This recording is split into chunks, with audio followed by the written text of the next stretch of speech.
Hello, good evening. I'm Laura Serrant and welcome to the next day in March Madness.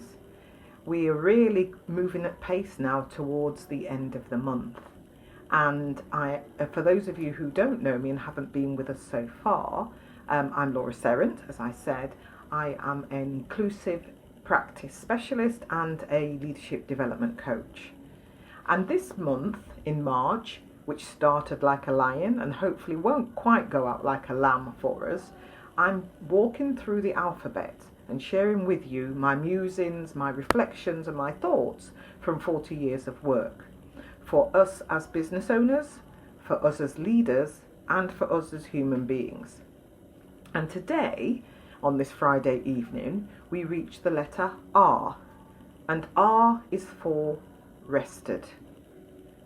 When we think about being rested, the word rested means to relax, to slow down, and to pause. What's really interesting about the word rested is that its purpose is to help us towards recovery, being refreshed, feeling renewed, and hopefully restored in ourselves. The word rested is often linked to the physical aspects of tiredness and the physical aspects of weariness and how we feel when we don't get sufficient rest. We may feel depleted of strength and energy.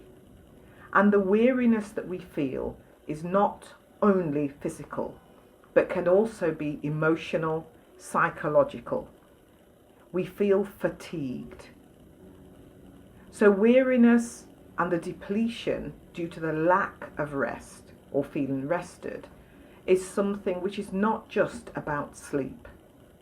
It's not just about how much time we are not awake. Often weariness comes from feeling a lack of progress, feeling that whatever we do makes no difference, or feeling that once again we are back or feel that we're back where we started. What's interesting about the word rested and feeling rested is that we can actually still feel rested even when we retain our activity. When we feel that the positive feedback from our actions, we feel that what we contribute to the world is respected, is valued, and we feel that we are making some contribution of worth. And then we may feel rested even amidst all the chaos and activity and the busyness of life in the 21st century.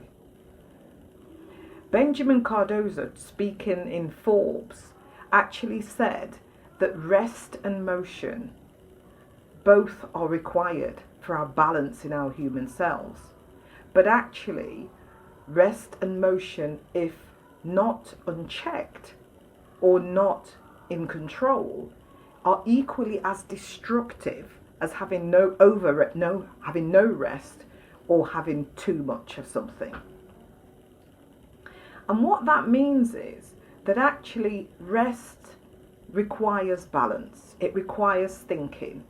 And that means that we must adapt to the environment and the context that we are in and not feel that we are having to continuously go at full pelt, at full pace, unthinking, unreflecting, and not giving ourselves time to actually consider our actions or even our thoughts. Alan Cohen says that there is virtue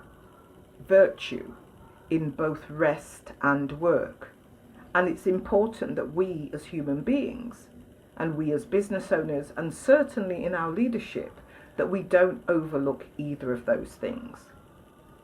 Because the impact of watching us not resting or feeling rested sends a message to everybody in our teams. It sends a message to people in our families, and it sends a message to people who care about us in our networks. And that message says, this is how I live my life, this is how I expect you to live yours, and certainly sometimes this is the expectation of anybody within my circle. What's even more challenging is that when we don't modify or model, should I say, the behaviours we expect of others, the lack of rest becomes almost a challenge to them to do as we do. Brené Brown talks a lot about rest and feeling rested, and how we need to focus on our requirement for rest and value it in equal measure in today's society, and how difficult that can be. One of her most famous quotes, which I personally love, talks about how much courage it takes for us to value rest and play in a world or in a culture where exhaustion is seen as a status symbol. What does that say about our world now, where exhaustion is a status symbol? That pushing yourself to the point of tiredness, to the point of almost destruction physically, emotionally, humanly, is in some way worn as a trophy, a sign of our attainment. Success in itself doesn't mean that you're happy, you're healthy, or even that you're rested. Success in a monetary sense, or success in a worldly sense, doesn't mean that you also feel good, are good, or look good. The true success of ourselves as leaders, as human beings, and as business owners is the contribution that we make, the value that we add to the world, the value that we add to the lives of other people by giving them work, giving them development, helping them to achieve what they need to achieve. Our ability to adapt to the environment around us is key here. The lion and the lioness. Do you know the strongest animal, one of the most revered animal in the animal kingdom, they spend anything between 18 and 21 hours a day actually asleep. Mainly because they've adapted to their own physicality. Lions have very few sweat glands, and so they rest in the day so that they are able to conserve their energy and have more energy to hunt as the light goes down and it becomes cooler. Adapting to the environment for human beings and lionesses is about knowing what we have, knowing the strengths we have, and making sure that we adapt to the environment so that all those strengths can be used to the fullest extent. Be kind enough to yourself to give yourself a break and to rest. Or should I say, gift yourself time to rest. I'll see you again tomorrow.